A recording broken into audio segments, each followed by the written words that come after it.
Hello, everyone. Welcome to our MA Film Information webinar here today.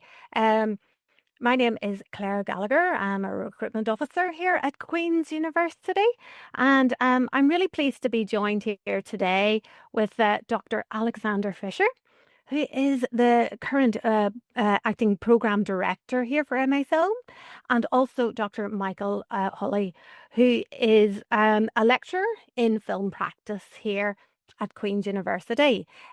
So we will be discussing, Alexander and Michael will be discussing the program. And also we will be joined actually by a student, which is great to see also too. Dara's joining us here today. And later on in the webinar, I will be coming back and providing you with more information here on general information about Queen's University and the fees and funding opportunities there that we have. So if I can please, Alexander, it's lovely to see you there, and Michael. If you want to take control of the slides there, Alexander, I will see you all later.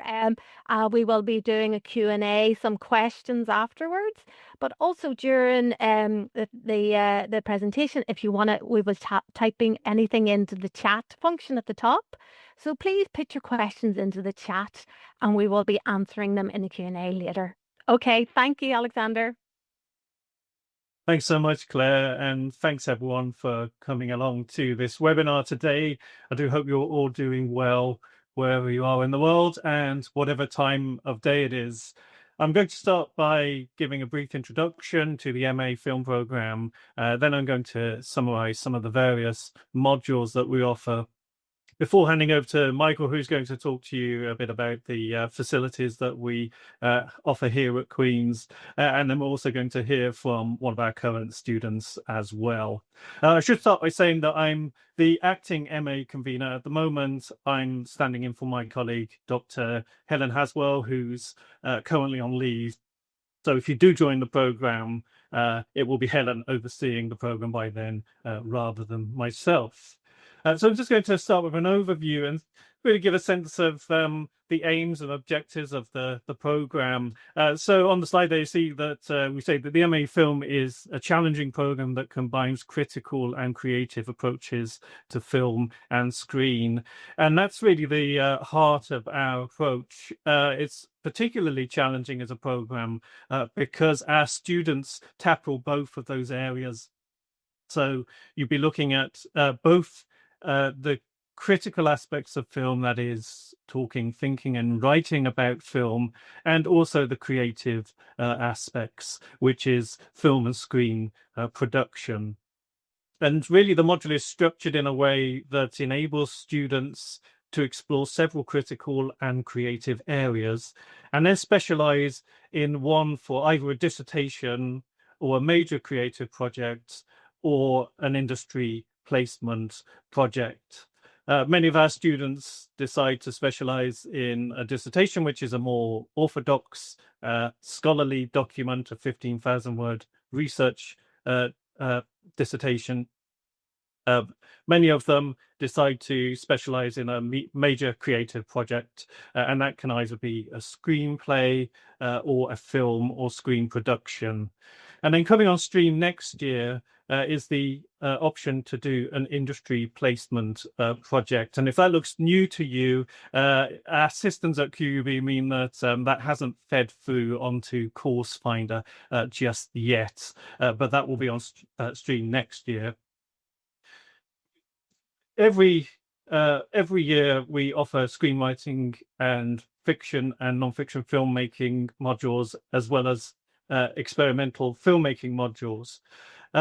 And next year we'll also be offering critical modules on film censorship, on film industries, and on global film cultures. And then the aim is that you specialize in one of those areas for your dissertation or creative project. Bit about who the degree is for. So really, it's a broad range of students that take this program. Some of our students are, fairly new to film and as yet have little practical or critical background in film, media, or the visual arts.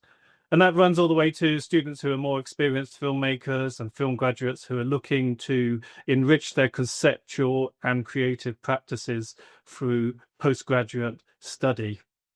That cohort typically includes recent graduates and mature students. The program can be studied full-time or part-time.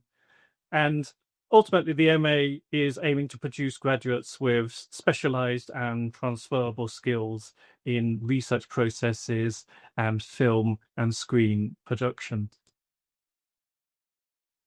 Why study the MA film? Well, the course is well established. It's been running for well over 2 decades. It's a highly regarded academic qualification, and it offers development opportunities which are ideally suited to a career in film, television, and other screen media.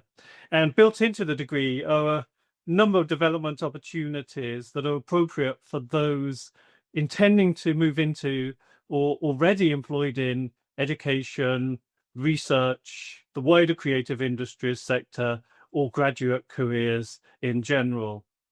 So it really offers a lot of pathways and routes after graduation that run from routes that are really specialized in film through to much wider graduate careers. I'm going to say a little bit about the program structure that will be on stream for next year. And again, this is slightly different to what you may see in the course catalogue on the QUB website. Again, that's just the way the QUB systems work. But to summarize the structure of the degree, I'll talk about full-time students first, and then I'll talk about how the degree works for part-time students.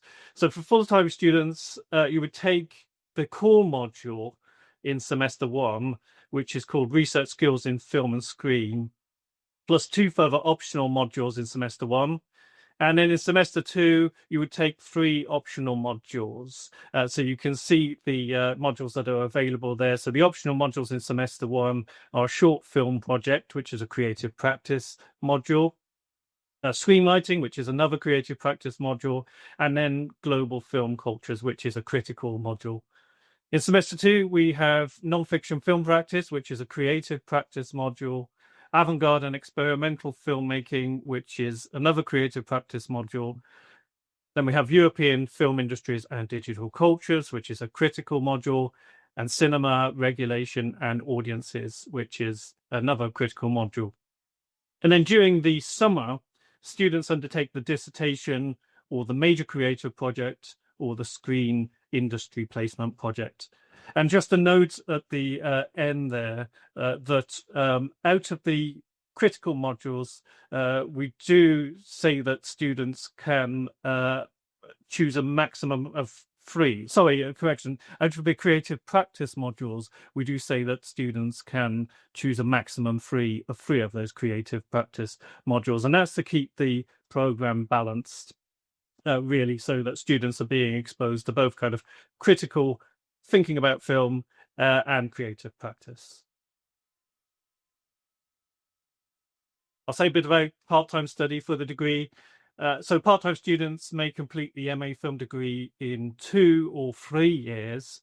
So in year 1, students will do the core module, Research Skills in Film and Screen, plus 2 optional modules.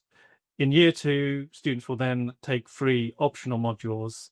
And then either in the summer of year 2, if a student is taking the degree over 2 years, or in the 3rd year, if they're taking the degree over 3 years, they will take the dissertation or major creative project or screen industry placement project. So we have the flexibility there for 1 year full-time study, 2 years part-time, or even 3 years part-time. Obviously, the decision depends on things such as other commitments that students may be planning to fulfill alongside their studies and so on. Okay, I'm going to hand over to my colleague Michael Holly at this point, who's going to say a few words about the facilities that we have here. Okay, thank you, Al. Hello, everybody. Thank you for coming. I'm just going to talk briefly about the facilities and how we use them for teaching within the MA Film.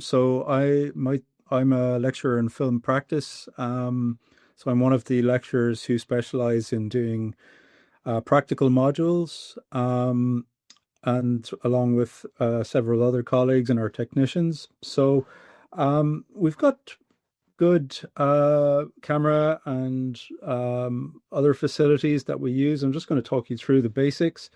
We specialize in Blackmagic equipment, cine camera equipment, and we have grip and lenses and various other things that go along with them in the store. All of these, of course, are available for students to take out, to borrow. We have a system which allows them to do that.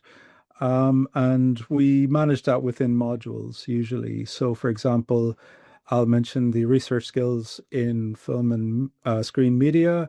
So that module is kind of split between practical outcomes and academic outcomes. So during that module, for example, we'll work with students to develop a project, sometimes as part of a group, and then within that we'll access equipment and facilities that will allow them to do that. So we've got a series, like I said, of Blackmagic equipment. We've also got the opportunity to become a certified in Avid editing software, and one of our technicians is also certified in DaVinci Resolve training. So that's something that we can kind of facilitate too. We have editing facilities in our studio and extra editing facilities at the Sonic Arts Research Center, which is on the other end of campus, which we use for both training and for editing projects then afterwards. In terms of teaching, we have three main spaces that we use for teaching on the MA program. Two of them are actually double up as cinema spaces in the Queen's Film Theatre, or the QFT as we call it. So what you see on screen there is QFT1, which is the bigger screen. And next door, there's a smaller screen with about 80 seats. So we do a lot of our critical and theoretical training in those screens, lectures and so on. But we also run seminar series and various other things throughout the course of the year associated with research, but we always encourage MA students to come along to those. And we have a film studio, quite a nice film studio that we use for practical training and teaching then. So we'll meet usually once or twice a week in the film studio, work through some practical things per module. And aside from the central facilities that we have in film, we also have access to others across campus. Like I mentioned, the Sonic Arts Research Center, which is a state-of-the-art recording studio and performance studio. Just very close to our film studio also, there's a new facility called the Capture Lab, which has a giant LED wall and motion capture facilities, which is available to students to use per project basis as well. So we have a quite an interesting range of opportunities, I think, in terms of facilities and practical work. I'll hand back to you, El, for the next slide.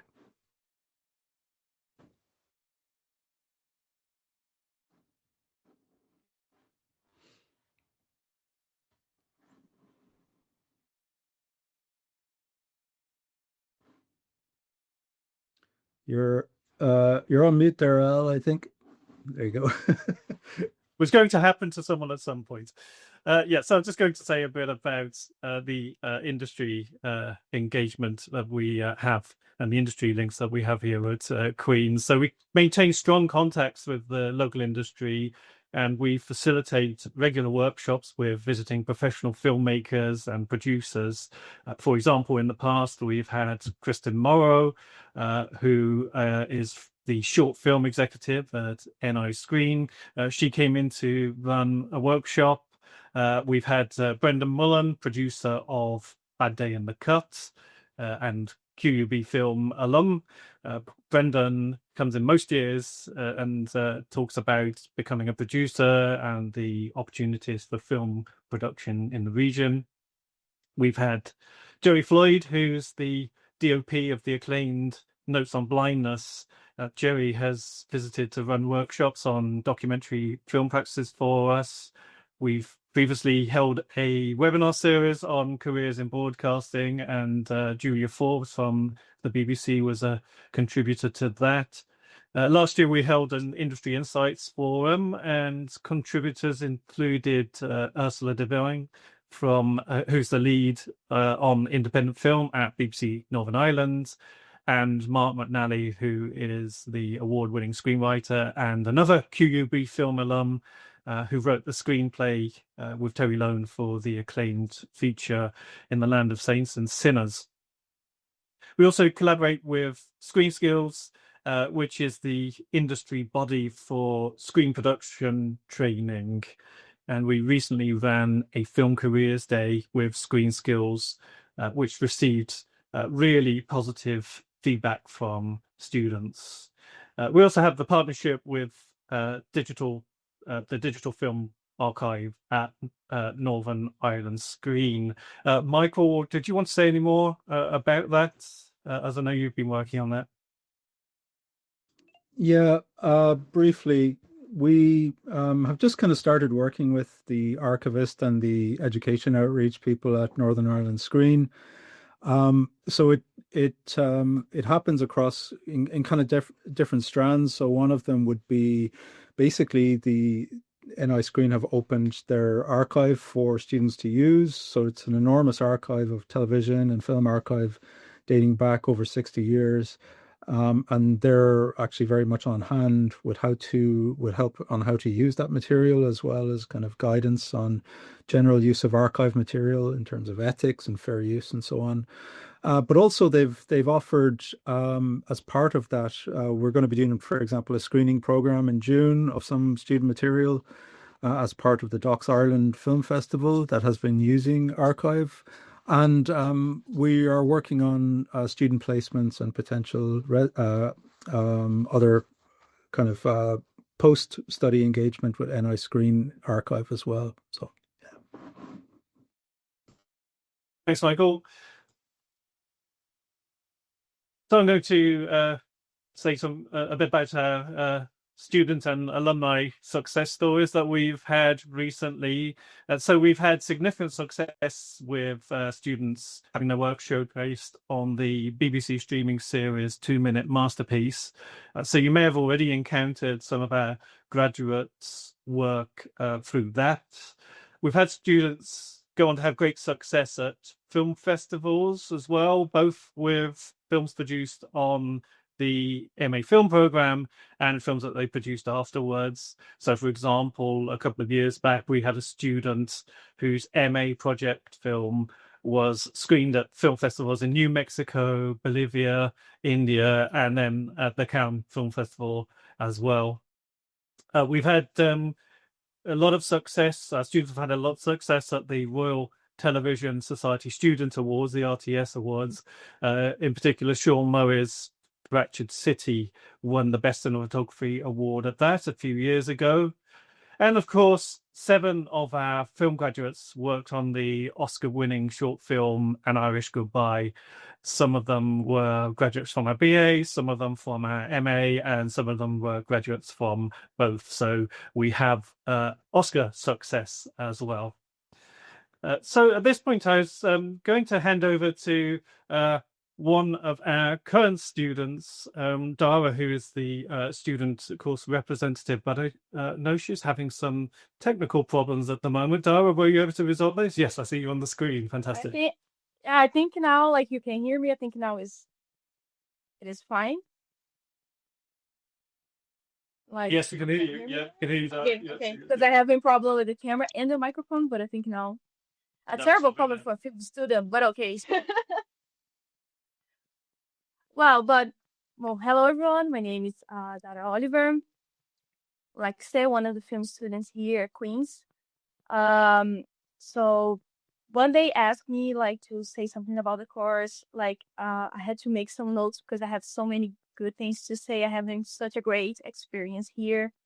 But one of the main things that I can say was only not only for the master program here, but about the university itself, is that like one good thing about Queens that you're going to have a lot of sports.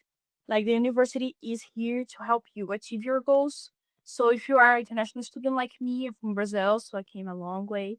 They everyone is really understanding and they like help you take your time. Like I came with a background in film, but it's still like some terms and some stuff were different, and everyone from the staff, from the professors, were really supportive about it.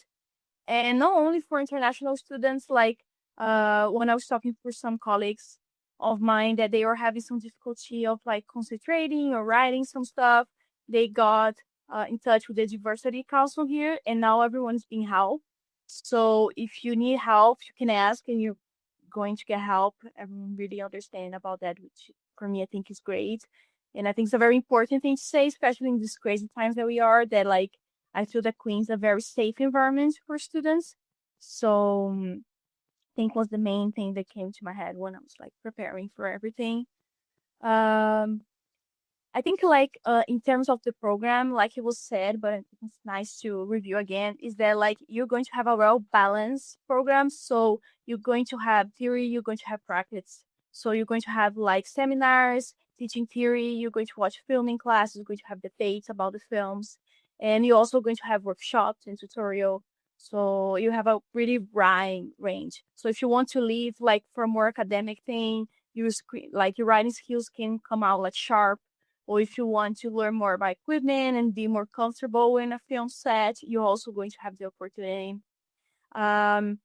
I also thinking while the presentation, and I put really quickly in my notes that like about Belfast, that like is a very welcome city, is a very student city where I think it is important. So every place that you go, you can see someone with a Queen's bag, and so you don't feel misplaced in the city, you know. So I think it's a very important thing to say. Uh, don't want to take much of your time, but talking a little bit about my specific experience here is that I start class less than like a week after I cruised the ocean for the first time. This is my first international experience ever. And so I wasn't only taking master class for the first time because this is my first master. But I was adapting to a new country and like a new language and everything. And everyone was really helpful. Everyone was really understanding. And so it was something that when I need a break, when I need some help, I was getting it. Especially from like Queens itself. Like I'm living in a cruise accommodation, and even the accommodation you get help. So I think like I always say to other people that want to move to other countries, I always going to recommend Queens, but I always say that go through a university, it is a good idea because you're going to have the support that I don't know what I'm going to be doing if I wasn't here through Queens. So that was a very important thing for me. Um, I think like I came from a bachelor degrees in audiovisual, but I really want to leave the master with more confidence with equipment because I didn't have much access all the way from Brazil. And I think now, like, I already feel really confident about handling equipments. Other day I was in a film practice class and then they needed to like do something with the lighting. And when I realized already the table of lighting and getting down and organizing it, I just come to myself like, wow, I'm handling stuff now. And I think other cool example was during my Christmas and New Year breaks that I was going to be here. And I was talking to Professor Michael and to Paula that handles the equipment. And I asked if I could stay with one Blackmagic to the breaks because I wanted to get more familiar about it. And they let me, which for me, it was awesome. So like I came after the breaks learning how to handle Blackmagic. Now you can leave me alone with the camera that I'm not going to be freaked out. So and like all the professors as well, like the teachers, you can approach them with ideas. You can say, I think it was one of the first times in my life that I came to like my teaching staff and I was like, these are my goals and this is where I want to go. And they just sit down and be like, okay, let's help you, you know, and that was like amazing to hear. So I always say if you have the spirit of doing stuff, I always recommend you to do the masters here. You're going to have the space, you're going to have the faculty, you're going to have the material. I'm not going to lie, it rains a lot here. So you need to buy some waterproof shoes and coats. But the rest, you're going to be fine. It's a really fun and great experience. Thanks so much, Dara. Really appreciate it. There'll be an opportunity to ask all three of us questions at the end of this session, but for now I'm going to hand back to Claire for the rest of the presentation.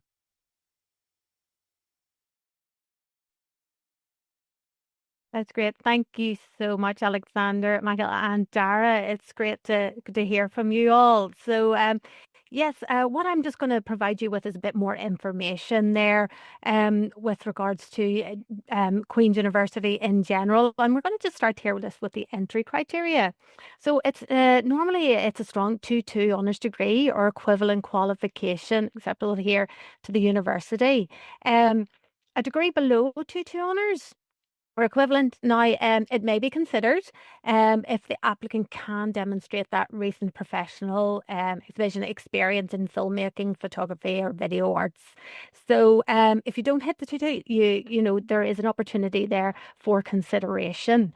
For our international applicants, there is the English language requirements. So there is evidence of the IELTS score is 6.5 with not less than 5.5 in any component there. So there's more information there on a website. I'm going to try and get that into the chat function there too for you to follow up on. So looking at Belfast, we are a globally connected city.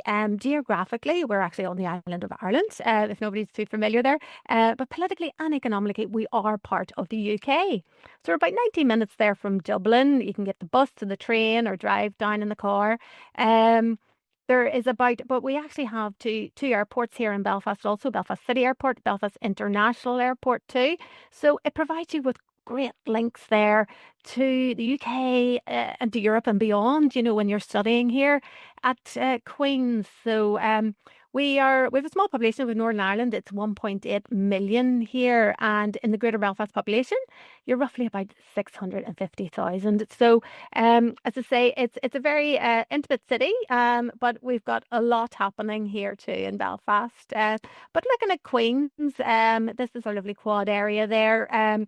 We are a Russell Group Excellence Institution and University. We're also the UK's 9th oldest university. We were opened in 1845 by Queen Victoria. So last year we celebrated 180 years here of academic excellence. So looking at Belfast itself, we are very much a very vibrant city. And it's great to hear Dara there, who had just talked to us about how safe and secure she feels in the city and how welcoming the people of Belfast are to many of our students. You know, we're featured in Geographic's top 30 most exciting destinations to visit. They were there recently there, and we actually are very much an affordable city. So we're in the UK's most affordable student cities, obviously there too. We still very pride ourselves on the fact that many of our students are able to live comfortably here in Belfast. But looking there now at fees and funding, for our postgraduate tuition fees for the programme. For our Northern Ireland and Republic of Ireland students there, the fees is £7,700. If you're in England, Scotland, Wales, it's £10,400. And for our EU and other international students, the cost is £23,000. So for our local students there is the student loans from Northern Ireland. It's up to £6,500 that you can avail of. There's a QR code there if you want to scan it there. And again, we'll try and get the information details over to you there about that in the chat. So opportunities definitely for loans there. For our international scholarships for any students from further afield there too, there is a postgraduate office scholarship there of £4,000. But then there is also an opportunity for an early confirmation award, and that is another discount of £1,500. And that's for students who pay their entire fees. I was just looking at they hold the unconditional offer and pay their net tuition fees. And the deadline, I was just looking at that, is for the 18th of September. So there's a bit of time for that. But again, there is a QR code there and you can scan there for more details, and we'll provide you more the links in there for you for the chat. So probably just really next steps. So next step is how to apply. It's a very simple process. It's a very straightforward process. There's a direct application portal. Again, we'll put how to apply there in the links there for you.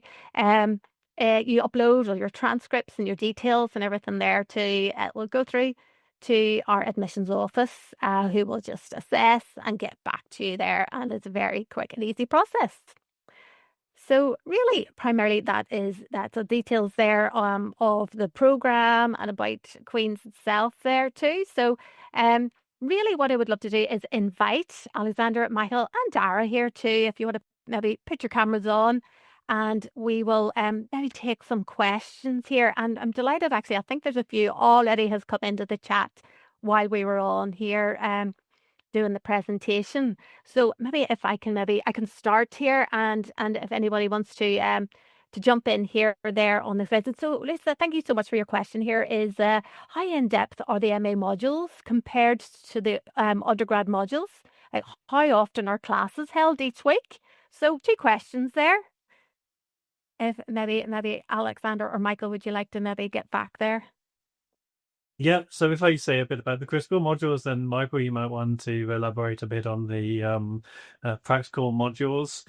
So obviously the master's modules, they're level 7 modules, and so they're assessed to a higher standard than undergraduate modules, and by virtue of that, they obviously go into more depth, and there's quite a considerable amount of scope for students to do their own thing in those modules in terms of establishing essay titles around their own interests, or research projects that are shaped around their specific areas that they wish to pursue further, and so on.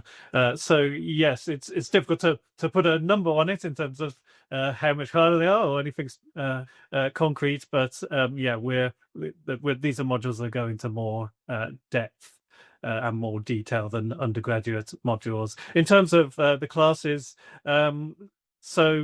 typically classes for critical modules are taught in blocks of 4 hours, and that will be made up of a lecture, which is usually an hour long, and a screening, and then a tutorial discussion of another hour. There may be some variation on that. Sometimes the lecture and the tutorial may be held as one session of 2 hours, and the screening will obviously take up the rest of that time.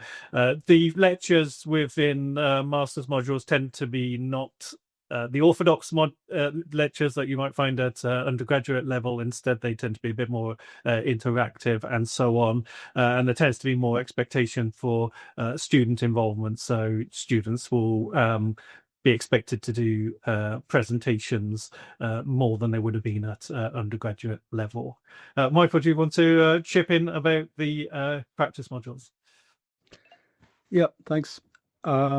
Just in terms of how in depth they are, I think there's an important difference between how we teach at postgraduate level in practical modules as well than there would be at undergraduate level.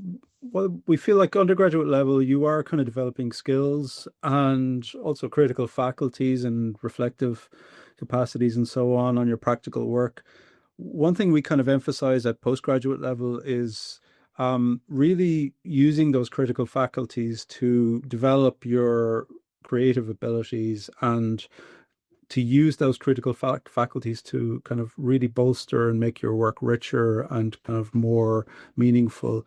So, for example, in the first core module that you'll be taking, research skills in film and screen media, we emphasize using practice as a form of research and kind of really examining what your practice is about, rather than just kind of going and getting some cameras and equipment and making a film. We emphasize a deep engagement with critical material and other films and so on in order to develop those ideas fully.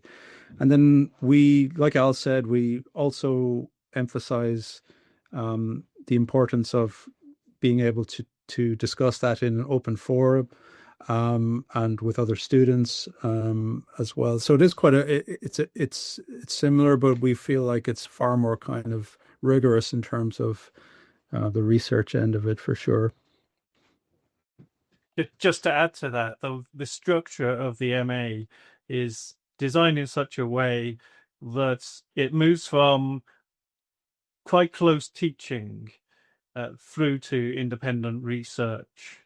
So in your first semester, you're tending to do work that is very much closely taught and perhaps resembles undergraduate teaching in that sense, through to the second semester, where you'll be establishing the proposals for your own research projects, so whether it's a creative project or whether it's a dissertation.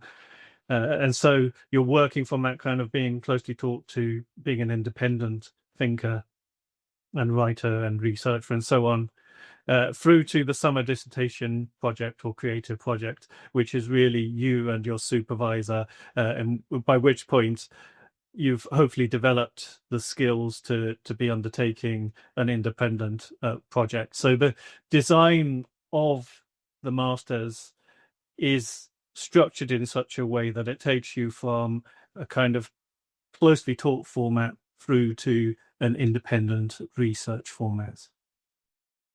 Great. Thank you so much, Alexander and Michael. That was really informative. It's great to see some of the questions coming in here. We've just got 2 questions here, so we're going to split these up here. So it mentions on the QUB website about industry-led mentorship programs, and they're just wondering if you could elaborate a little bit more on that.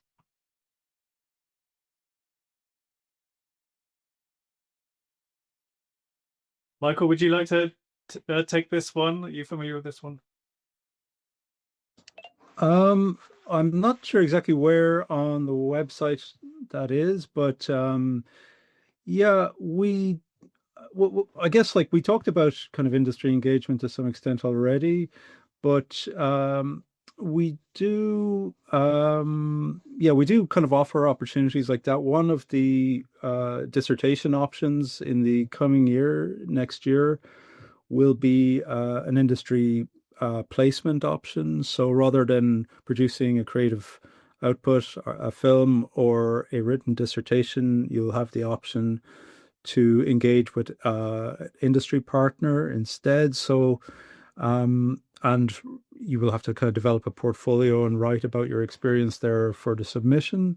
So we'll be facilitating that as well and kind of helping make those connections based on the kind of network that we talked about earlier. So we have a lot of connections in Belfast, the NI Film Hub, for example, which is a kind of an industry advocate and networking office is in one of our buildings, and we do a lot of work with them.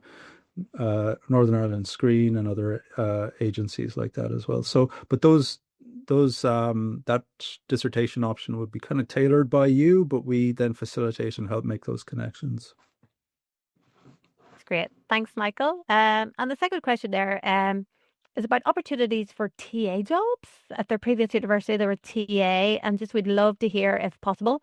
Personally, they want to develop skills in directing and writing for screen, and was wondering if this is something that you'd say the course is good at, or if it's geared more towards critical analysis of film. So would you maybe suggest? I can answer your question about directing and writing for screen. I mean, if that's the career path that you've chosen for yourself and something that you're interested in, you're in the right place then in film for us to be able to do that. We, like Dara mentioned, actually, we do kind of work individually with students, especially at the dissertation stage, to kind of figure out what it is you want to do in terms of career and maybe what you're interested in. and we'll help you tailor a project around that ambition. But then, in terms of practical skills along with that, writing, we do have a screenwriting module. There is a directing module. If you're interested in kind of experimental film to supplement your kind of directing skills, that too. And also in some of those modules, we structure them around group work so that you can take a directorial role or a screenwriting role in a group project, for example. So there are plenty of opportunities for that. But, again, to your question about is it geared more towards critical analysis of film? No, we like to think it's a balance. And like I mentioned earlier, we really believe that the two things, that practice and critical skills and research skills, all supplement each other, and that they make essentially for better filmmakers, better filmmakers, better researchers, better scholars, whatever it is you choose to do. So, for example, if you decide to become an academic or a scholar, the practical elements will help you understand that end of the business, and vice versa. So, as regards teaching assistant, we don't really at MA level give that opportunities, but there are plenty of previous MA students who have TA'd, and I'm working with one or two of them at the moment too. But there are opportunities also to kind of volunteer on projects, and we do a lot of outreach projects and participatory projects with communities around the university. So there are opportunities to kind of get involved with people in that way, if that's what you're looking for. I don't know if you have anything to add to that, Al. No, you covered it very comprehensively there, Michael. But just to really emphasize that the degree is structured in a way that allows you to follow the path that most interests you, whether it is creative practice or critical analysis. So it caters for both. That's great. Thank you so much for that. And thank you, Jen. We've actually just, my colleague here has just dropped in a few links for everybody there in the chat there. So there's English language requirements there. If you're looking, we've got the international scholarship information that I was chatting about, the postgraduate tuition fee there, loan. And then, of course, the all-important Apply Now portal, which is dropped in there to the links. So thank you so much for that. And I know, Jen, you've just replied to some details there in the chat room. That's when is exact deadline for making the application. So that's great to know there. It is ideally no later than the 14th of August. But we do highly recommend that everybody just does apply at their earliest convenience there. It's making it a lot more easier there, especially if anybody needs to look at visas or anything. So Maddie has a question here. So you've applied for an Erasmus semester at Queen's, and you'd be doing a semester abroad rather than a master's program. Okay. So however, I would still like to attend classes from the master's program. Would that be possible? Alexander or Michael, would you be familiar with that study abroad students that come in for a semester? Well, I can say that we do quite often have students who sit in on modules without taking any of the assessments. We refer to that as auditing here. That's our internal terminology for it. But yeah, that's certainly possible as long as there's space and the module convener is happy for them to audit.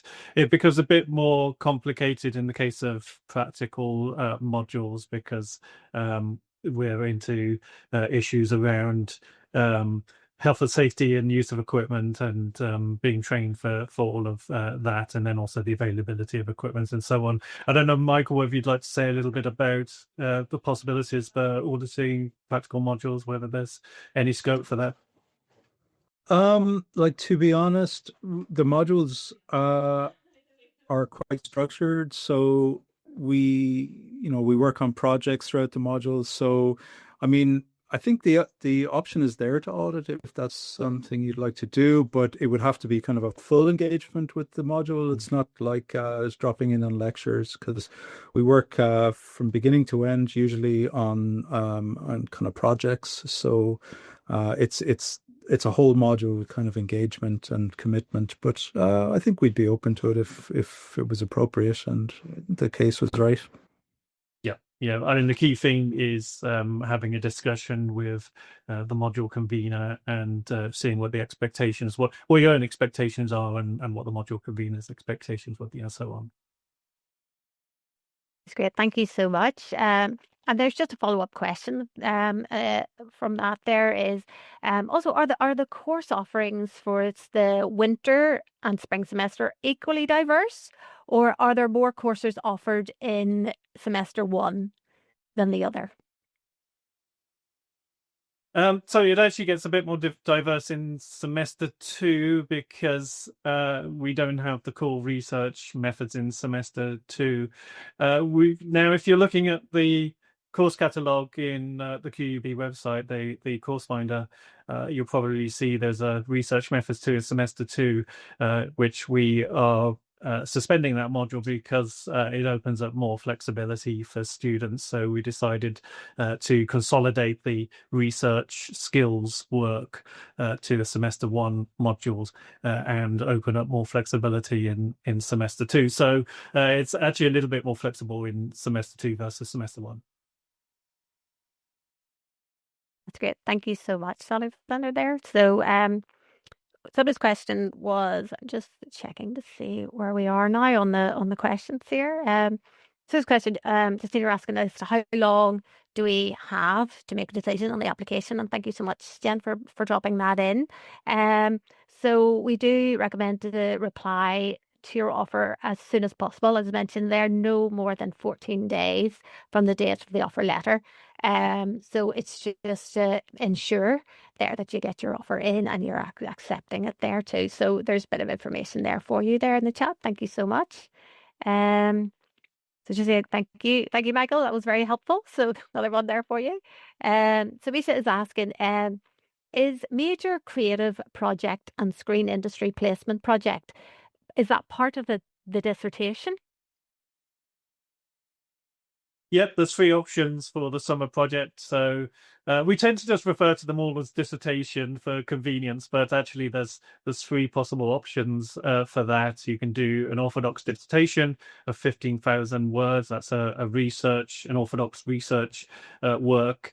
Or you can do a major creative project, which is either the film production or the screenplay. And then coming on stream next year. Again, part of making the program more flexible for students, we're bringing on stream the industry placement. So there are 3 options of the same module. So yes, it's a dissertation, creative project, industry placement. They're 3 options for the summer project. Super, that's great. Thank you so much. This great questions actually that have all come in. So yes, we've got through them there well. We're just checking, has anybody got any more questions there that we can drop into the chat? It's great to see so many inquiries here coming through. Oh, great. Thank you so much, Jen. Jen's actually just dropped in. But when we finish, and if anybody actually has anything that they maybe forgot to ask or thought, oh, could have, should have asked that, we do actually have an email address here. It's called askahss@qub.ac.uk. Please do contact us through that email address, and we will be delighted to get back to you with any more questions or queries about the programme or anything about the application, fees and funding, anything at all. Please do contact us directly there using that email, and it's just up on the screen there also. It's great. So yeah, I think Alexander and Michael, I think you answered all the questions so well there. We'll just see if there's anything else. I don't know, Alexander, Michael, have you got anything that you want to add before we maybe finish off the webinar here? Yeah, just to reiterate your point there sorry, Michael.